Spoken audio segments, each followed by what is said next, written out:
நானும் ஒரு 2 நாளாக உட்காந்து இந்த ரூமை க்ளீன் பண்ணி இந்த துணியெல்லாம் மடிச்சிட்ருக்கேன். அப்பப்போ போர் அடிக்கும், டயர்ட் ஆகுமா, சரி சும்மா இருக்குமேன்னு சொல்லிட்டு ஃபோன் எடுத்து ஓப்பன் பண்ணி இந்த இன்ஸ்டாகிராம் திறந்தாலே வந்து இப்போ ரீசெண்டாக எனக்கு நிறைய இந்த சாமி சிலை, அப்புறம் வந்து சாமி டிசைன் டெக்கார் ஐட்டம்ஸு இதெல்லாம் வந்து நிறைய வந்துகிட்டே இருக்குது. அப்படியே ஒன்று ஒன்றும் பார்க்க ஆசையாக இருக்குது.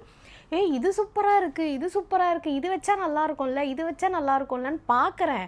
உடனே டக்குன்னு கொஞ்ச நேரத்தில் இதெல்லாம் யாருப்பா தேய்ச்சி வழக்கி இவ்வளோ பளபளன்னு நம்மளால் வச்சுக்க முடியாது, எதுக்கு நம்மளே வந்து பூஜை ஐட்டம்ஸை நிறைய சேர்த்துக்கணும், வேணாம் பார்த்துட்டு ரசிச்சுட்டு அதோட வந்துடும் அப்படின்னும் ஒரு புத்தி சொல்லுது. இன்னொரு புத்தி என்ன சொல்லுது, பாரு எவ்வளோ சூப்பராக இருக்கும், அவங்க பூஜை ரூம் எப்படி டெக்கரேட் பண்ணியிருக்காங்க, சரி நம்மளும் அந்த மாதிரி டெக்கரேட் பண்ணணும் அப்படின்னும் ஒரு ஆவேசம் கிளம்பி வருது. என்ன பண்ணுறது, இந்த மனசு பையன் புத்தி குரங்கு புத்திங்கிறது கரெக்டாக இருக்குது. அப்படி ஒன்று பார்த்தோன்னே மனசு படப்படன்னு ஆசைப்படுது.